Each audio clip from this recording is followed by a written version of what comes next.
Hey there, and welcome to Sister Catherine's podcast. Hi, I'm Sister Catherine Herms, author of the best-selling book, Surviving Depression, A Catholic Approach. In this podcast series, Jeanette and I are sharing conversations about my newest book, Reclaim Regret, How God Heals Life's Disappointments. Thank you for joining us today as we talk about the regrets we all carry in our hearts and the deep soul healing that can be ours. Hi, welcome back. This is podcast number 4 in the Reclaim Regret series, here with Sister Catherine James Hermes, who is the author of Reclaim Regret. Welcome back, sister. Good to be with you, Jeanette. I'm delighted. We've done some really interesting work, and I want to summarize a little bit of it for people. If you've got your book in front of you, I hope you do, you'll remember that on the cover is a beautiful picture of a bowl that has been broken and put back together in a process called kintsugi with gold. And we've talked about how regrets can shatter our lives into pieces, and it's God's love that puts them back together, not just back together, but back together even more beautifully than before. So we went on and talked about a few people who have experienced regret and the process by which you've helped some other people. One of the people we talked about was Moses, who certainly was a prime example of someone who regretted a lot and almost let it stand in his way, and God didn't let it stand in his way. And I guess I'd like to start today's podcast with talking about the person in Scripture who probably has the most regret of anyone because of what he did, and that is, of course, Peter. Very much so. When I look at St. Peter and then I look at my own regrets, I'm not so worried about them.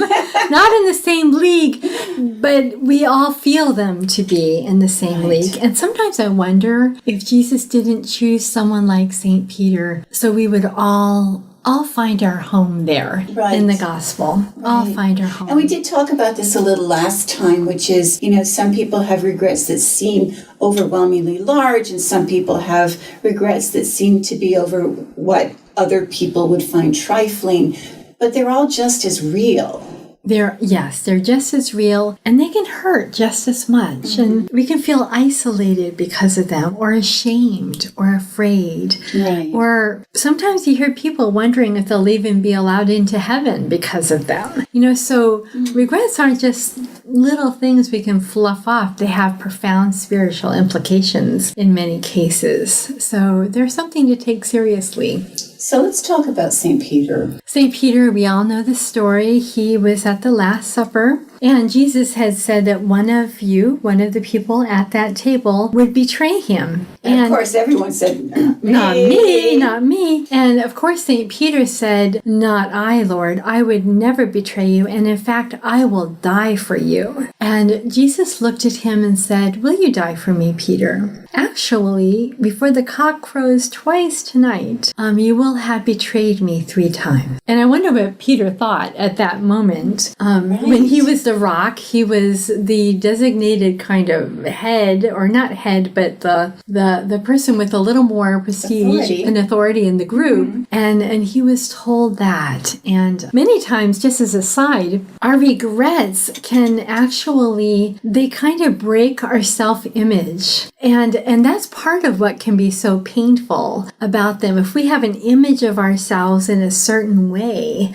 when we don't live up to that image, or we do something that kind of is not in accordance with that image, it can be very powerfully painful. And so I wonder what Peter felt when he heard that in public in front of all the other apostles. Exactly. And in fact, he very courageously followed Jesus after his betrayal and followed him into the high priest's courtyard in his house. And a servant girl said at the fire, "Oh, you look familiar. I think you were one of his followers." And Peter was like, "Not I," 3 times. And then he heard the cock crow.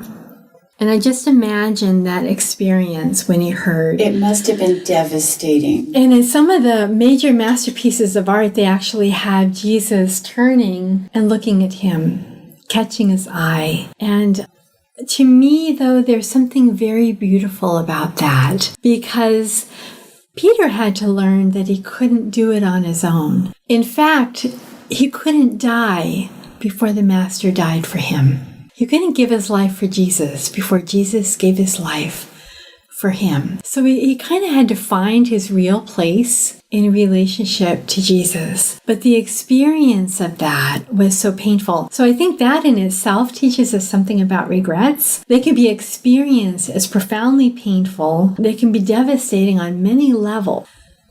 But in some way, that was part of the history of his learning his place in salvation history and his place in relationship to Jesus. So there's always something beautiful. Nothing's ever lost. I guess that's what I want to say. Nothing is really ever lost. And Peter, I think, really shows us that. It could be lost, but Peter shows us that it doesn't have to be lost. So I'm sure Peter, for those 3 days from Good Friday to Easter Sunday, the resurrection, those must have been devastating days. And even when he heard that Jesus had risen from the dead and he raced to the tomb and he saw the cloths laying there, but he didn't see Jesus and he walked away. I wonder if he was wondering what Jesus was going to say to him. Right. Because obviously Jesus had risen from the dead. And talk about feeling regret at that moment. Oh, I wish I hadn't. Oh, why wasn't I stronger? Why wasn't I braver? Yes. And a lot of times people who have regrets are wondering, what is Jesus going to say to me? What is God going to say when I die? What is the priest going to say when I go to confession? Mm-hmm. What is my friend going to say when I tell her what I did? Or my spouse going to say when I tell him or her what happened? We all have regrets. Are not just our own personal pain, although they're felt that way, but in reality, our regrets connect us to other people. They're all part of a connection, because they're ways in which we have touched the lives, for better or for worse, of other people, the way we've related to God too. So it's a very powerful way. But the beautiful thing about St. Peter is, by the lake after the resurrection, they still haven't seen Jesus, and he says, I'm going to go out fishing. So he basically is going back to the start, and he goes out on the lake, and everybody else says, we're going to go with you. And Jesus then appears on the side. He appears on the seashore and says, why don't you throw your nets out on that side of the boat? And again, all those fish. And that was so tender of Jesus. Like, Jesus was almost saying, I know you. I see you. I care. It's going to be okay. I called you as a fisher of men, and you're still a fisher of men. And so he leaps out of the boat and he runs to the shore, and Jesus already has the fire, the fire going for the breakfast. There's only one thing that Jesus asked Peter. He doesn't remind him of what he did. He simply asks, do you love me? There's a very powerful way in which even the evil spirit can use our regrets against us to remind us again and again and again of what we've done, what we haven't done, what happened. And we get kind of whirling around looking at ourselves. And Jesus really wants us to look at him. I remember when I was many, many years ago now, and I was sitting in our parlor area, and I was kind of regretting something I had done, and I was reading for class, and I came across a passage in St. Augustine, and all of a sudden I heard this kind of a voice, and the voice said, I don't care.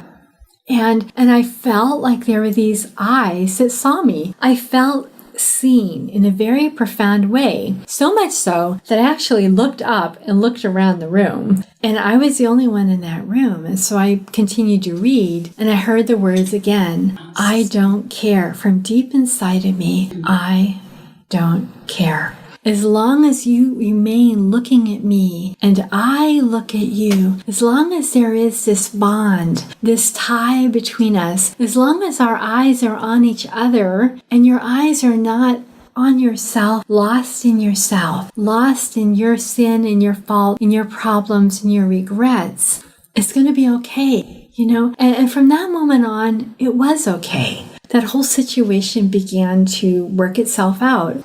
And it was amazing. But I kind of think that Peter must have had a similar experience like that on the beach when Jesus was saying, what I care about is, do you love me? And even if you can't love me perfectly, because remember 3 days ago, you said you would die for me, you would love me perfectly. It's not all about that. Mm-hmm. Do you love me as best you can right now? Do you love me? And Peter eventually had to say, I love you only just as much as I can right now, and learn that that was okay. That was enough. Okay.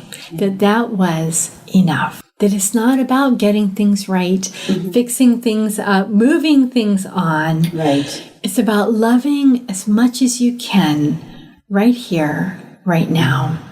Well, the other thing about Peter, and I take this from the cover of your book where you say, you see your failure, God sees your future.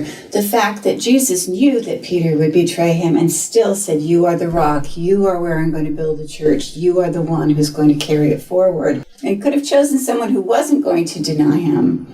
Right. But knowing that, was still looking to the future and was still looking beyond anything mm-hmm. that Peter would do into the love. Mm-hmm.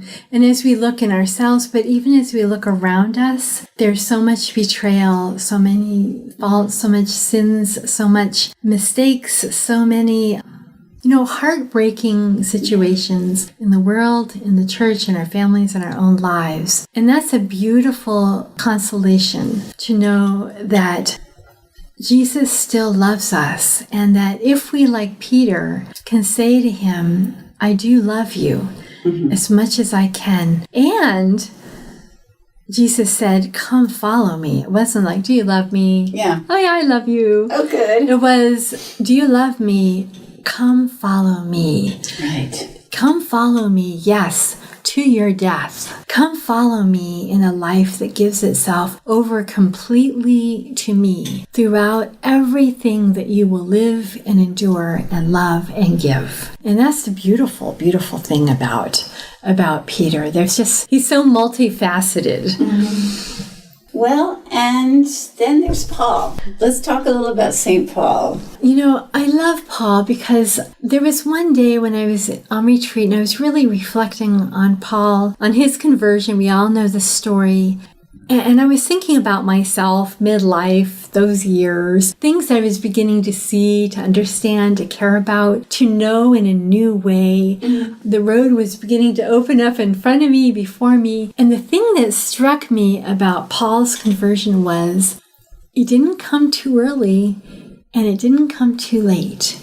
It came when the time was right. It came at the perfect time for Paul. Jesus didn't say, I wish you had gotten this 20 years ago. Mm-hmm. Jesus came at that point in his life. And that was the point in which he could begin again. I think that's another thing about regrets. We can't go back. We can't undo. We can't redo many times. And when we're in those middle years, the beautiful thing is we still have time. We still have lots of time. When we're in our older years, we don't necessarily have a lot of time.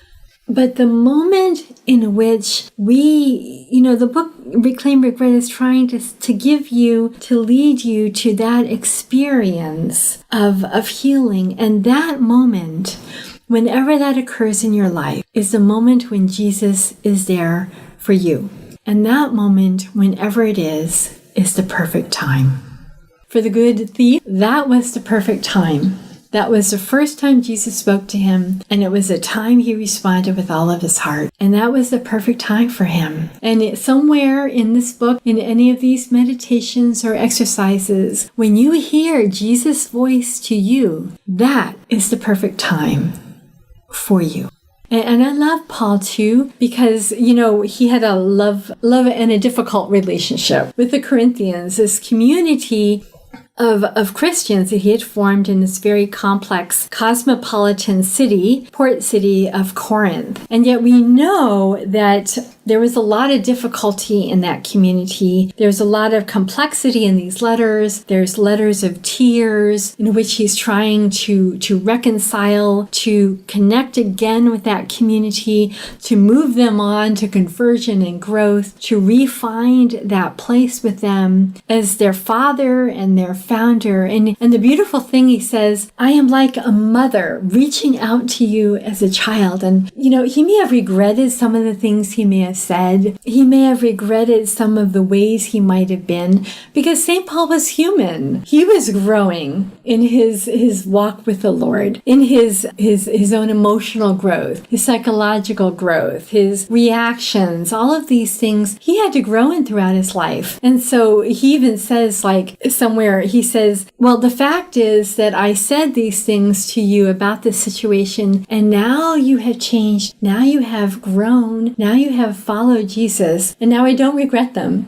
because they came to a beautiful place. But he must have had regrets in that letter of tears. Absolutely. And he says, like a mother for her children, I love you. And one of the difficult things about regrets is that they can harden us. They can harden us to ourselves, and they can harden us toward other people. Harden us in the sense that we can no longer have that gentle tenderness that Pope Francis calls us to, because we're in so much pain, or we don't like what they did that caused pain to us. And so I think St. Paul teaches us about that tenderness. And in fact, he says in the second letter to the Corinthians, he talks about having this tremendous treasure of Jesus and of grace in ourselves, and we have it in clay jars. Clay jars are easily breakable. Fair. And who puts $1 million in a clay jar? Really. And so, but we have this treasure of God's life in clay jars so that it may be made clear that this extraordinary power belongs to God and does not come from us. Does not come from us. And so our regrets, in a beautiful way, remind us and let us experience our creaturehood, our vulnerability, and that place that we really are. As humans, we want to save face. Right. As a saving face, we make up stories. We kind of manipulate the information. We do all kinds of things to save face. And regrets can make us want to save face. We kind of fudge everything. We fudge it even to ourselves. Right. We don't see what really happened. Yeah. Reclaim regret is this gentle pathway to realizing saving face isn't going to get you anywhere. And it costs too much. It costs you too much. And so gently coming through a process of healing where it isn't hard to face those regrets and to bring them to Jesus, to allow Jesus to come to us as he came to Peter and to Paul is just a beautiful way to finding ourselves to tremendous inner peace. And I think that there's actually a prayer moment in the book that reflects some of what you've just been saying. Yeah, on page 34, right at the end of part 1, there's a little prayer moment. Prayer moments are throughout the book because sometimes we just need a moment. Right. God only needs a moment. For Peter, he needed one question. And for Paul, it was one question. Exactly. Why are you kicking against the goad? And so a prayer moment. But in this moment, we imagine the Father in heaven looking at us. We receive his gaze. The gaze of a tremendously loving father, mother, grandparent, whatever image you have experienced of tremendous love. That's the type of love that we can imagine God the Father looking at us with. And he says this beautiful phrase, which we can hear him say within us. If you only knew, he said, how much I love you. If you only knew how much I love you. And, with Peter on that beach, it wasn't like, Simon, do you love me? Right. If you only knew how much I love you, Simon, do you love me? Do you love me? So we can tell the Father about our life, our story, our regrets, we can start going on. And he says, like the father of the prodigal son, shh, enough. Let me embrace you. Let me dance for joy that I have you back. And I hope you never tear yourself away from my love again. But even if you should, I will still take you back again and again, over and over, because love can do nothing less. Well, the book is Reclaim Regret. I've been talking with this author, Sister Catherine Hermes, and this was podcast number 4. We hope that you'll join us for number 5. And for now, thank you very much, Sister, for being here. Thank you so much, Jeanette. And we'll see you next time. Would you like to continue this conversation? Join me on my Patreon project called Sister Catherine's Podcast for soul healing meditations, step-by-step guides to freeing your heart, practical guides for spiritual growth, and so much more. Thank you.